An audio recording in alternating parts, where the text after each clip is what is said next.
during the fight, but let's hope he's not going to play it back to him between rounds. Surely you would expect a corner to give last-minute instructions or something more positive than videotaping. Will Griffin want to see the video? That's the question. Rhodes has been knocking opponents over very early. His first American opponent, Ryan Rhodes. So much has happened to him at the age of 20. Rhodes in the Union flag shorts from Sheffield. Griffin, basically a club fighter from Maryland. Big step up in class for him. How good will he be? He'll need to be pretty elusive. Never been stopped yet, though, so maybe he has got some resilience, but he won't have faced anyone of Ryan Rhodes' class or power as yet. So what happens when Rhodes first explodes his big punch? Yes, you would think that the key would be in the strength of Ryan Rhodes and the punching power. He's a much physically, he's a bigger man. Left hand gets through.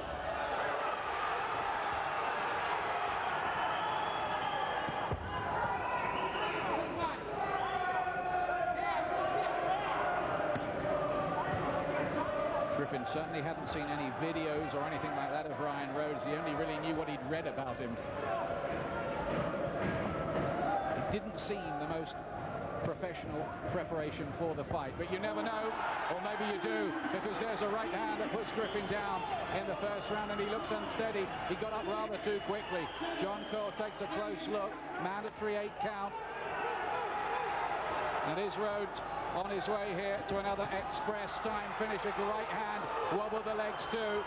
It does not look good for the American. It certainly doesn't. What can he do to get out of the way? He's holding his hands up. He comes back with a little right hand of his own, but under pressure now is Griffin.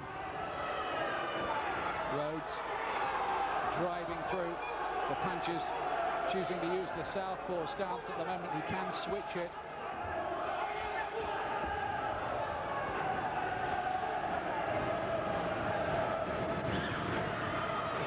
Left hand back from Griffin, bravely fighting his way off the ropes momentarily, but it may be a very brief respite amid the storm.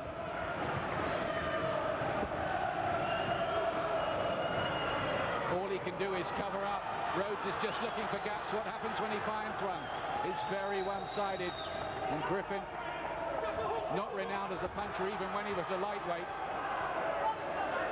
is in a heap of trouble here, predictably, you have to say. Yes, it doesn't look as if Griffin has anything to come back at Rhodes with. He's got to try and find some punches. He's covering up quite well, but Rhodes is still getting through with punches. He's got damage underneath the left eye as well, the American. At least he's getting the gloves up.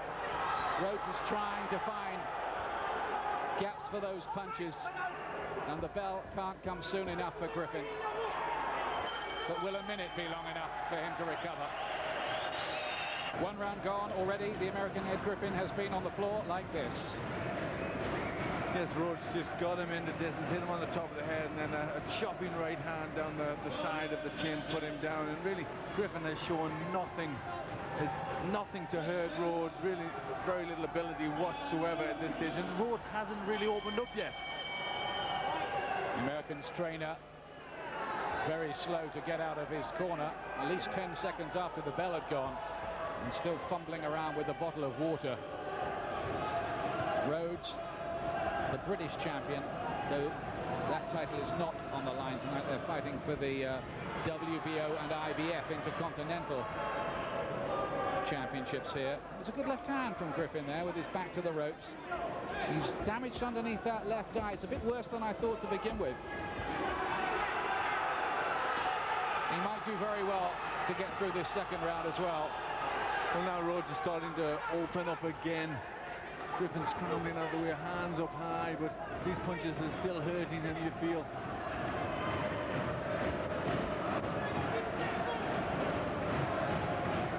This, of course, is the favourite round for Rhodes' mate, Prince Nassim, to finish off his opponents. John Cole takes a close look.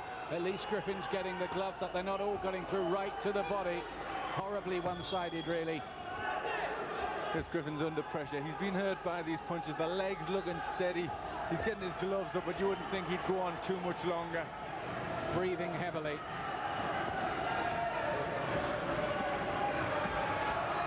Rhodes so much stronger, just pulling his man back. That was not a knockdown.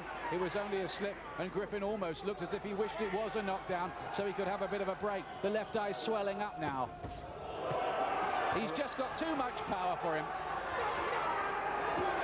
And the referee, I think, will step in any moment here. More right hands. Griffin will have to take a count. He didn't actually hit the floor, but he used the ropes as a prop. This is second count.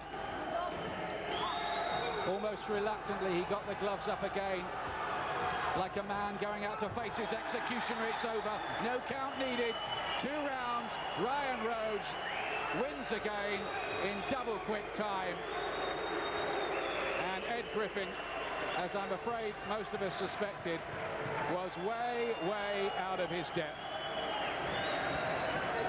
Well, everybody said that he didn't look an opponent worthy of Ryan Rhodes. He brought nothing to the fight. He wasn't a big puncher. He hadn't been in with credible performers. You know, he was lighter. He didn't have anything really going for him, and really shouldn't have really been in opposition to Ryan Rhodes. And he put up very little resistance, and it was a very typical win for Ryan Rhodes. I suppose you have to accept that particularly young fighters, no matter how good, can't be in hard, demanding fights all the time. And Rhodes did do the job in pretty emphatic fashion again. But at the same time, let's not pretend that that was an enormously significant win, because quite frankly, it wasn't. No, I don't think we can criticize Rhodes. He did a good job. He beat the fighter that was in front of him, and he did it in very well indeed. You know, so we can't criticize Rhodes too much. That's all he can do, beat the man in front of him. But certainly Griffin was no match and really shouldn't have been in there. He done nothing to be a proved fighter against Rhodes, and it was short of us. You know, you've got to look at a fighter whose trainer's in the corner with a video camera and say, you know, what's he doing there? It was very much an amateur night. No complaints from the crowd, though, particularly the Ryan Rhodes fan club. They bought their tickets to see him as at his explosive best, and that's exactly what they've seen. But it was, from his point of view, he's a very good young fighter, but that was a facile exercise. Ladies and gentlemen, after 2 minutes and 4 seconds of the second round, the referee has stopped the contest. The winner and still IBF Intercontinental and new WBO Intercontinental light middleweight champion, Ryan Rhodes.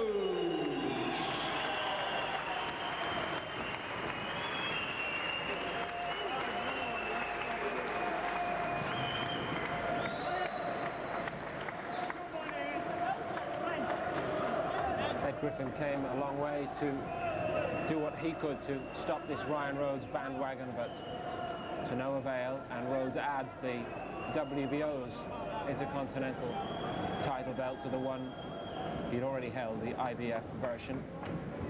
In case you're not familiar with their significance in the greater scheme of things, you'd call them second division belts at world level. They're the sort of intermediate step on the way up to world level, and everything about this young man, Ryan Rhodes, suggests he is on the way up in world terms. Tougher tests certainly to follow, but the winning habit continues.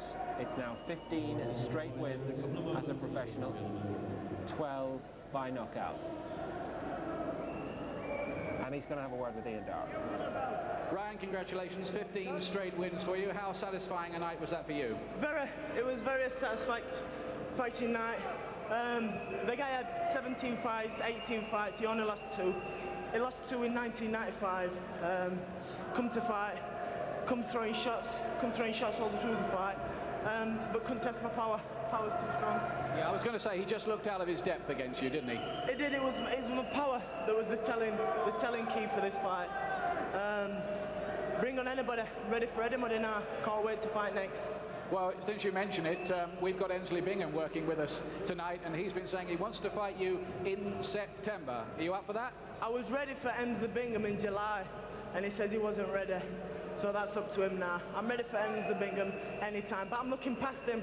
I'm looking past Emsley Bingham now. I'm looking for world ranks for anybody from light middle up to super middle. There's Robin Reid here tonight. I've seen him ringside, and there's also Steve Collins.